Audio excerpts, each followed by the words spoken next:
بسم اللہ الرحمن الرحیم، بسم اللہ وحدہ والصلاۃ والسلام علی رسول اللہ، اما بعد۔ طاغوت کیا ہے؟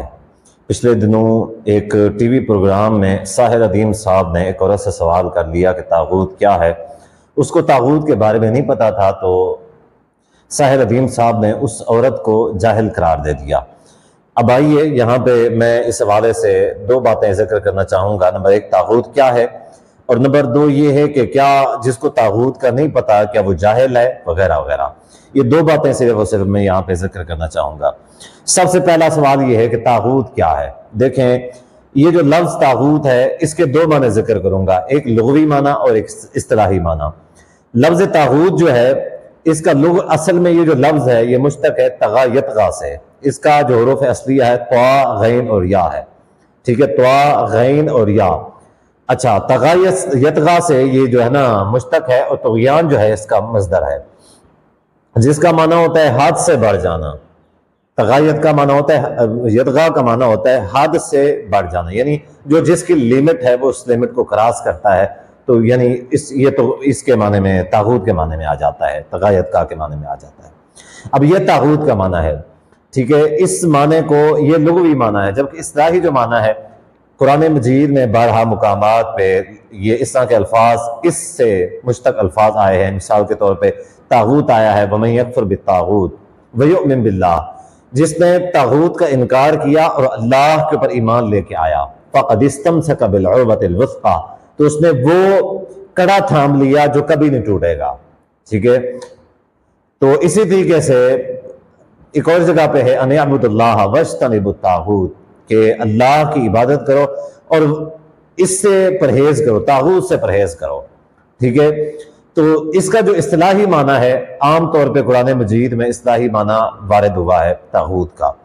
مثال کے طور پہ طاغوت کا جو اصطلاحی معنی ہے، اصطلاحی معنی یہ ہے کہ ہر وہ چیز جو چیز اللہ کے راستے سے روکتی ہے، ٹھیک ہے، اس کو طاغوت کہا جاتا ہے۔ یعنی وہ کسی بھی ذریعے سے روکتی ہے، اللہ کے راستے سے ہٹاتی ہے، یا تو یعنی تعویلات پیش کر کے ہٹاتی ہے، یا پھر کسی ایسے طریقے سے ذریعہ بنتی ہے، اللہ کے راستے سے ہٹنے کا ذریعہ بنتی ہے، بے نمازی کا ذریعہ بنتی ہے، بے روزگار کا، بے روزہ بننے کا ذریعہ بنتی ہے، یا ایسا کوئی بھی دین کا کام ہے جس سے روکتی ہے، کسی ثواب کے کام سے روکنے کا باعث بنتی ہے، وہ چیز کیا ہے؟ وہ طاغوت ہے۔ مثال کے طور پہ شخص ٹی وی دیکھتا ہے، اس کا منفی استعمال کرتا ہے، یہ طاغوت ہے۔ ایک شخص ایسے مبلغ کو سنتا ہے کہ جو ایسے مسائل بتاتا ہے جو الٹا دین سے دوری کا ذریعہ ہے، ٹھیک ہے، ایسے الٹ مسائل بتاتا ہے جو اصل شریعت نہیں ہے، لوگ اس کے پیچھے چلتے ہیں، اصل شریعت کو چھوڑ دیتے ہیں، وہ طاغوت ہے۔ اور اسی طریقے سے ساحر ادیم صاحب بذات خود طاغوت ہے۔ یہ طاغوت ہو کے لوگوں سے طاغوت پوچھ رہا ہے کہ طاغوت کیا ہے، اور ظاہر ہے کہ اس کو یہ طاغوت کا معنی جو میں نے بتایا ہے، جو اس کو مصدر بتایا ہے، جو اس کا میں نے صیغہ بتایا ہے، یہ اس بیچارے کو خود کو نہیں پتا ہوگا کہ طاغوت کیا ہے، ٹھیک ہے۔ اس نے صرف سنا ہوگا بھی طاغوت کا کوئی لغوی معنی یا اس کا کوئی بڑا موٹا اصطلاح کے بارے میں پتا ہوگا، تو اس نے جو ہے نا لوگوں کے اوپر سوال داغنا شروع کر دیے، اور ان کو جاہل کا سرٹیفکیٹ جو ہے نا وہ یعنی دینا شروع کر دیے۔ تو خلاصہ کلام یہ ہے کہ طاغوت کا معنی ہوتا ہے لغوی معنی کے حد سے بڑھ جانا، اپنی لیمٹ کراس کرنا، اور اصطلاحی معنی ہوتا ہے کہ ہر ایسی چیز طاغوت ہے کہ جو اللہ کے راستے سے روکنے کا ذریعہ یا سبب بنے، وہ طاغوت ہے۔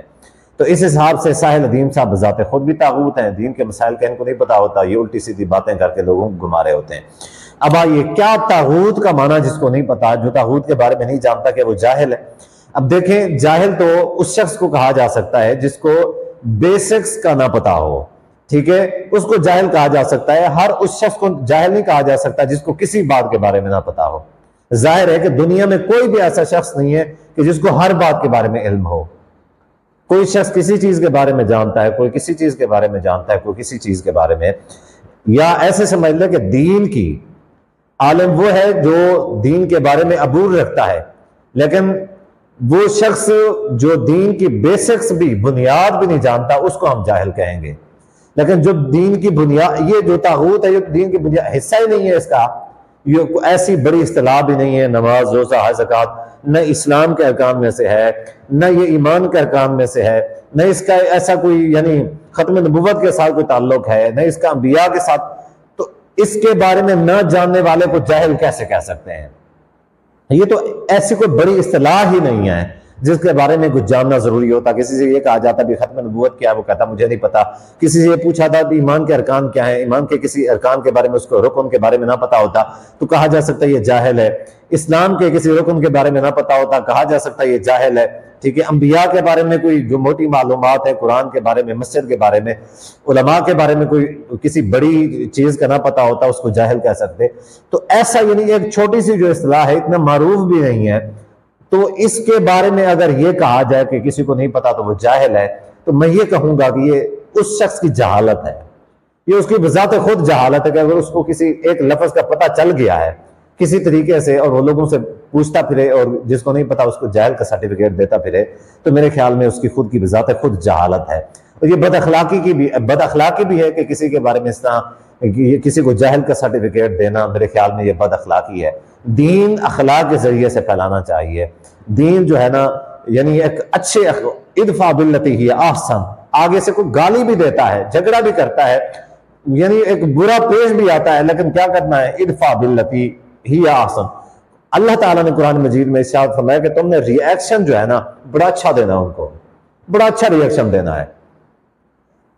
فَإِذَا الَّذِي بَيْنَكَ وَبَيْنَهُ عَدَاوَةٌ كَأَنَّهُ وَلِيٌّ حَمِيمٌ. پھر کیا ہوگا؟ اللہ نے فرمایا کہ تمہارے درمیان، اس کے درمیان جتنی سخت دشمنی کیوں نہیں ہوگی، دشمنی کیوں نہیں ہوگی، اس کے باوجود كَأَنَّهَا وَلِيٌّ حَمِيمٌ، آپس میں ایک دوسرے شیر شکر کی طرح جو گہرے دوست پیار محبت والے ہوتے ہیں ایسے بن جائیں گے. تو دین کی جو تبلیغ کا معیار ہے وہ ایسا ہے. میں سب سے یہی گزارش کروں گا جو مقتدر ہیں، جو اس طرح یعنی کردار ادا کر سکتے ہیں وہ کردار ادا کریں. اس طرح کے لوگوں کو کبھی بھی دین کا داعی بنا کے لوگوں کے سامنے پیش نہ کریں، بلکہ یہ بذات خود طاغوت ہیں. دین اور اللہ کے راستے سے یا ثواب کے اچھے کام سے روکنے کا ذریعہ ہیں، بجائے اس کے کہ اچھے کام کے اوپر لوگوں کو لے کے آئیں، بلکہ خود یہ دین سے اور اللہ کے راستے سے ثواب سے لوگوں کو ہٹانے کا سبب ذریعہ ہے.